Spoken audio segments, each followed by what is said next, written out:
Hi everyone, we are approaching the end of 2019. It's the 6th of December today. It's my last day in the office over here in the UK, heading back to Australia, my home country, on Monday, which I am so looking forward to. I wouldn't mind a bit of 30-degree heat and a few cold beers. I'm looking forward to that.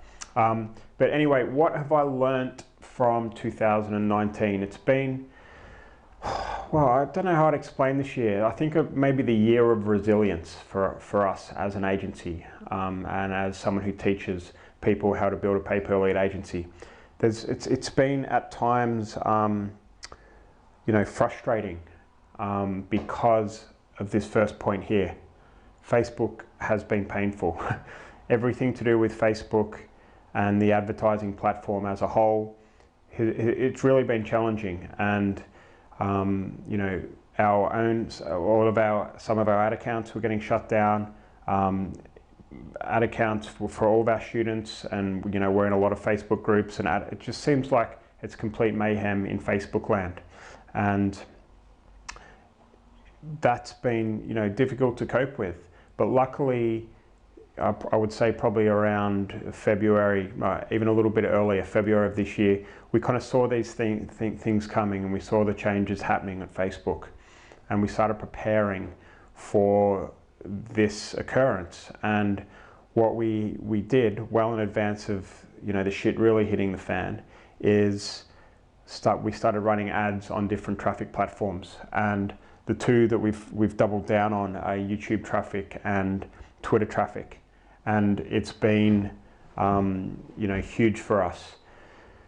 YouTube, for example, we were always very worried about how to get that creative up, and how to write a script, and how to be able to get leads in on a platform where the barrier of entry is much higher, where we have to create a professional video and get that done. And I always talk about creative is king, which we'll talk a little bit about, but how do you get that video dialed in so you can start generating leads in that space cheaply and quickly? And we've cracked that nut now, and YouTube is honestly generating as good a quality leads at a cheaper price in most scenarios.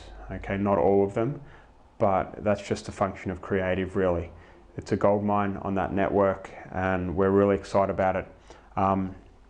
Twitter as well has been huge for us. We've been running a lot of advertorial traffic through Twitter, so ad to advertorial to landing page. The cost per 1,000 impressions, the cost per click, everything, the amount of traffic on Twitter is just off the charts. Not many people kind of realize this, and there's not many people actually advertising successfully on Twitter from what we can tell. I mean, no one talks about it. Has anyone told you to run Twitter ads? Probably not. There's very few people that are in this digital marketing space. So we've been running traffic on Twitter with great success. One of our verticals that we're in, cost per lead is 75% of what it was on Facebook before, and we're running it through an advertorial rather than ad to quiz.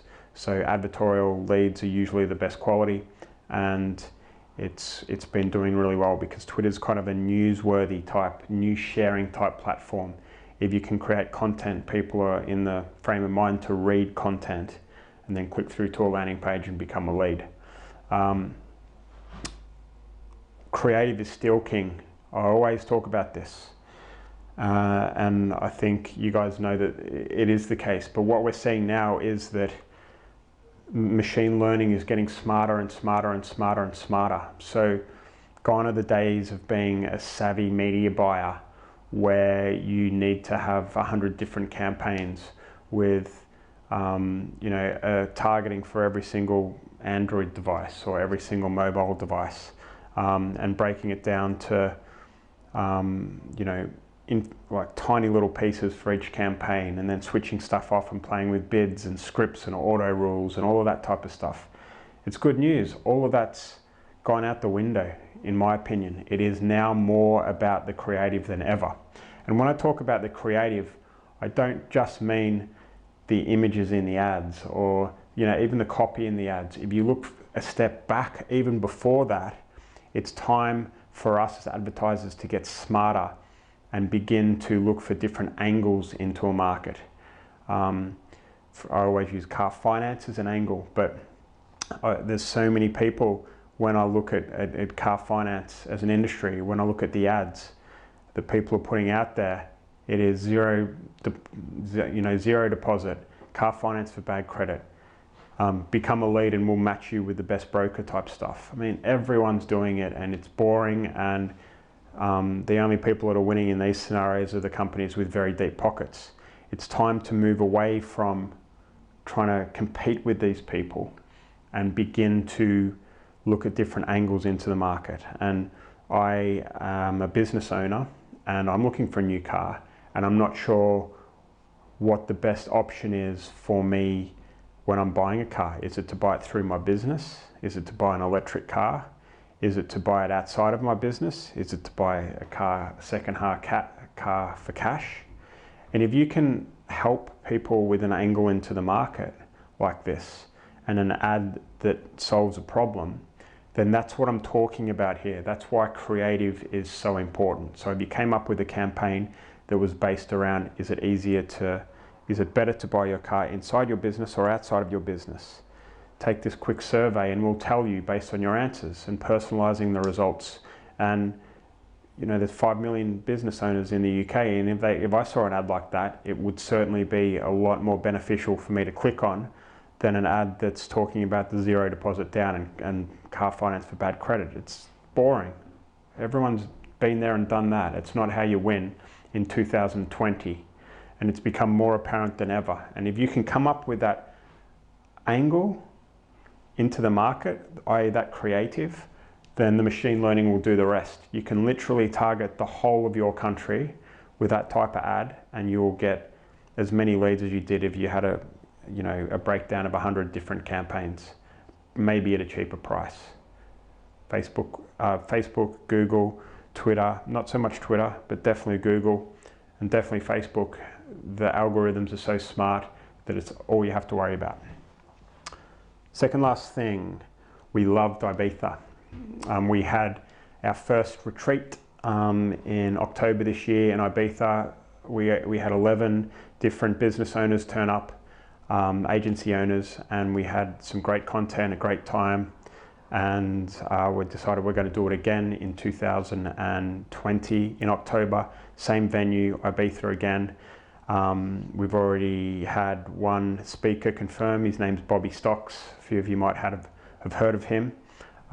He's heavily into the lead generation space for insurance and mortgages. Very clever guy. I'm looking forward to meeting him. He's coming all the way from the States and he's one of our speakers. We'll probably have 2 or 3 more. I'm just hounding a few of my contacts at the moment. But if you're watching this video and you want to come, then there's only going to be 11 spots, I believe, available. So it will sell out fast. We haven't even officially launched it yet. But if you want to come, get in touch. Support@flexxable.com or message below this video and we'll send you some information on their event. We're just building all that out at the moment, but it'll be in October 2020. And the last thing is funnel optimization. All right, everyone, even I talk about creative all the time, that creative is king. Targeting is important. We talk about bid adjustments and what type of kind of lead optimization to use, whether it be conversion bidding or cost per click.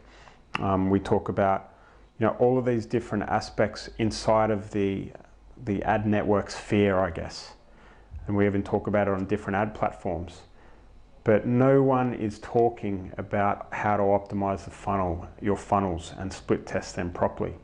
If you're driving thousands of clicks a day to a funnel and you're not split testing every aspect of that funnel over an extended period of time, then you're going to struggle. Well, not struggle, you're just not going to make as much money as you should be, because I would say that this funnel optimization and split testing and everything that goes with that, if done properly, can reduce your cost per lead by 50%, all right, or more if it's done properly, systematically, scientifically over a period of time. And if you can do that and no one's talking about it, then you're going to have a huge advantage. And we've learned this year, and we've implemented some really great split testing and tracking type systems within my own agency, which means that we're going to have a leg up over a lot of other people. So that's it. There's obviously other stuff that we've learned in 2019, but these are the kind of biggest ones that have moved the needle. And you know, I'm interested to hear what you guys' thoughts are. Comment below this video and tell me what your biggest learnings were for 2019, whether you agree or disagree with what I'm talking about. And of course, we have free training on how to build a pay-per-lead agency if you're interested. There'll be a link below this video for you to click on and learn how to do that as well. It's a free case study. Really cool. Talks about a bit of this stuff in there. You'll love it. All right, guys, speak to you soon. Bye.